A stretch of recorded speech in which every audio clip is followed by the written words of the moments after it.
ICC Hall of Famer Ricky Ponting has delivered his predictions on how the upcoming Ashes series between Australia and England could pan out. Ponting spoke in depth about the Ashes with host Sanjana Ganesan on the latest episode of the ICC Review, and the Australian great believes the upcoming series will be a lot closer than many experts are predicting. While Australia have held the Ashes since 2018 and have lost just 4 test matches to England on home soil since the turn of the century, Ponting believes England will be competitive during the 5-match test series down under. "I don't think there'll be any draws, just the way that England play," Ponting declared. "If there's reasonable weather through the Australian summer, we know that the biggest concern for the last 15 years has been Sydney, with the amount of days we've lost there. Perth and Brisbane this time of year are normally great. So I don't foresee any drawn games, and I just think it's going to be really, really close. So I'm going 3-2 Australia. The fact that there's no draws, I just think that's how potentially close it could be. And obviously I'm taking everything into account there as well. The fact that England have only won 4 test matches in Australia this century, and I'm predicting that they're going to win 2 in this series. So that's how much closer I think it could be."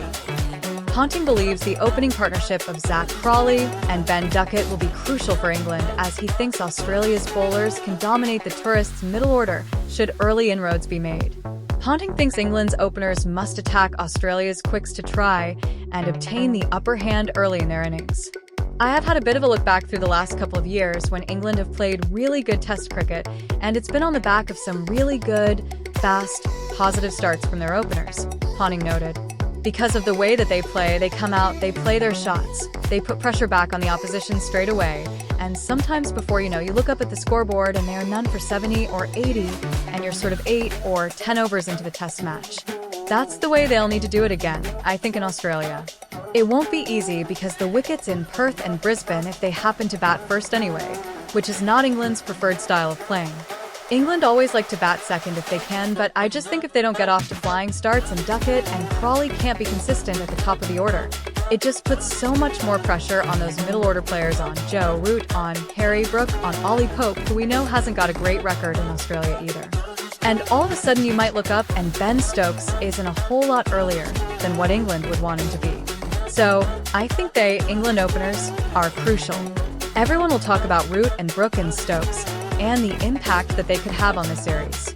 But if the openers don't get England off to a really good, solid, fast start, then the Australian bowlers could dominate and get into that middle order nice and early with the newer Kookaburra ball, and it could be exactly what Australia are after.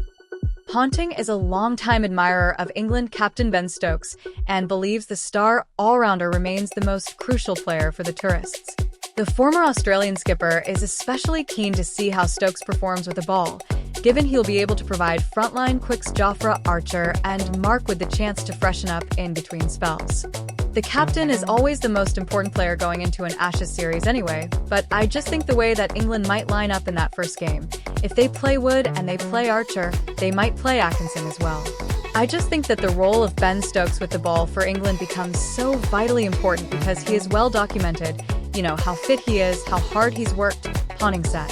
He's made some sacrifices to his diet and his lifestyle to give himself a chance to be as good as he can be with the ball in this series.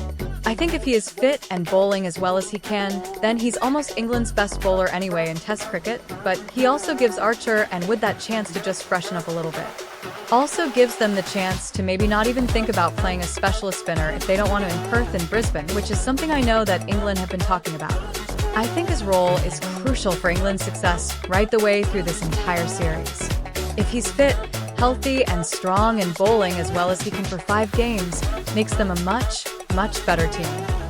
With Pat Cummins ruled out of the first test due to a back injury and no certainty to return for the second test in Brisbane, the Aussies will hand the captaincy reins to a familiar figure in former skipper Steve Smith. Ponting expects Smith to thrive in the role. "I think his batting record as captain is better than it is as a player anyway," Ponting noted. Smith's average dramatically improves when he leads the side, going to 68.98, almost 13 more than his career average of 56.02. On the other hand, his average when he doesn't captain is 49.90. So his average is better than it is as a normal player. The fact that there's a bit of conjecture around Australia's top order, I think, means that Smith needs to have a great series with the bat for Australia to win. There are always lots of people looking and talking and commenting on the way the captains go, and as a captain, these are the moments that you live for. These series, being able to forge your reputation in Ashes series, whether you're an Englishman in Australia or you're the home captain, this is what we all play for. So, I'm really looking forward to not just the battle between the two captains, but these two teams for me line up incredibly well, and I can't wait for Friday to come around.